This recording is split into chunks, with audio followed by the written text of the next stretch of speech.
একদম যারা নতুন তারাও এই RGB লাইটটা বানাতে পারবেন। এইটার প্রতি পিস RGB লাইটের দাম 2 থেকে 3 টাকা জায়গা ভেদে।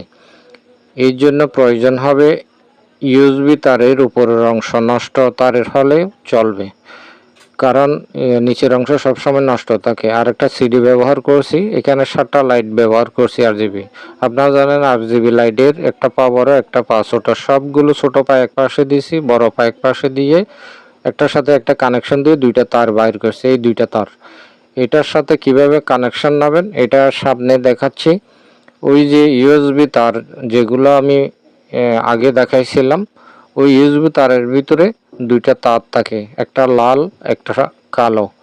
ওই তারের সাথে নেগেটিভ পজিটিভ যোগ করে দিলে, কানেকশন করে দিলে এটা চলবে। যে কোনো USB চার্জার হলে চলবে, তবে 7টার কম হলে লাইটগুলো জ্বলে যাবে। এখানে ডায়োড রেজিস্টর কোনো কিছু ব্যবহার হয় নাই।